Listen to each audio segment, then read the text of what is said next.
Teman-teman, coba kalian share dong caranya, metode-metode kalian dalam mengatasi keadaan sulit tidur. Gimana caranya? Ya, karena sulit tidur ini kan merupakan sebuah permasalahan yang cukup mengganggu ya. Banyak sekali pasien-pasien yang datang dengan kondisi sulit tidur. Nah, tips kalian seperti apa mengatasi keadaan sulit tidur? Kan kita semua pasti pernah ya mengalami suatu keadaan di mana badan kita itu capek sekali, ingin tidur gitu. Tapi selalu kesulitan untuk tertidur. Juga ada juga keadaan di mana ini sudah tidur nih. Kita terbangun. Setelah terbangun, loh, sulit sekali untuk tertidur lagi. Nah, coba gimana? Kalian share gimana pengalaman kalian mengatasi keadaan seperti itu, ya. Kalau saya sering sekali menasehati atau memberikan advice, memberikan saran kepada pasien-pasien yang datang itu dengan cara seperti ini.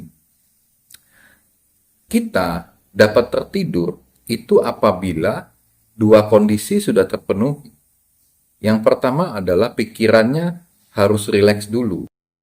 Yang kedua, itu adalah tubuhnya harus rileks. Jadi, pada saat tubuh kita sedang menahan sakit, sedang menahan gatal, atau ada daerah-daerah yang sedang meradang misalnya, itu tentu saja kita akan menjadi sulit tidur. Cara untuk mengatasinya ya hilangkan dulu rasa tidak nyaman pada badan kita. Baru tubuh kita akan terasa rileks dan lebih mudah untuk tertidur. Nah, yang kedua, pikiran juga harus rileks. Apabila pikiran tidak rileks, maka kita juga tetap kesulitan untuk tertidur. Jadi, apabila kamu ingin tidur tetapi pikiran kamu dalam keadaan cemas atau gelisah atau takut ya, maka tentu saja akan sangat sulit untuk tidur dalam keadaan seperti itu. Jadi dua hal itu harus terpenuhi dulu. Barulah kita dapat tertidur dengan mudah ya. Biasanya saya menyarankan pasien-pasien itu dengan cara seperti ini. Sebelum tidur, niatkan dulu di dalam hati bahwa saya tubuhnya sedang lelah. Saya ingin tidur. Jadi, apabila pada saat saya berusaha tidur, muncul rencana, muncul kegelisahan, muncul kecemasan, maka rencana-rencana itu, kegelisahan itu akan saya kesampingkan dulu. Nanti pada saat saya bangun besok pagi, baru saya kembali pikirkan lagi. Nah, seperti itu. Muncul lagi kegelisahan, seperti itu lagi kita harus menyikapinya. Kesampingkan dulu sementara, besok pagi setelah bangun, akan kita lanjutkan lagi pembahasannya.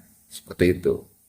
Lalu, bagaimana dengan keadaan yang kamu sudah tertidur nih? Namun kamu terbangun, misalnya jam 3 kamu terbangun. Nah, lalu setelah kamu bangun jam 3, kamu tidak dapat tidur lagi. Nah, untuk yang seperti ini, biasanya saya menyarankan seperti ini teman-teman. Saya minta jam dinding, ataupun handphone, ataupun jam waker dan sebagainya yang bisa menunjukkan waktu, itu dikesampingkan, dikeluarkan dari kamar kita. Sehingga kita tidak mampu, kita tidak perlu mengetahui saat ini jam berapa nih. Karena apabila kita terbangun lalu kita melihat jam, maka akan muncul kegelisahan. Gitu. Apabila kegelisahan sudah muncul, maka kita tidak dapat tidur lagi.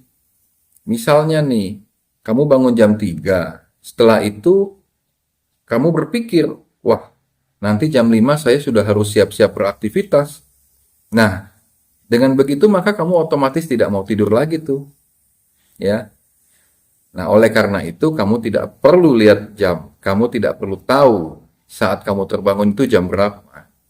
Mau jam 1, mau jam 2, pokoknya kalau tidak ada jam, kamu tidak tahu saat itu jam berapa.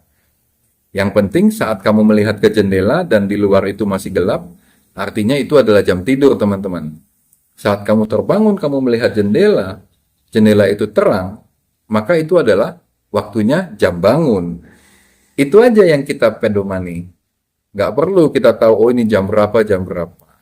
Ya. Atau kamu punya metode yang lain, ya silakan dibagikan di sini ya teman-teman.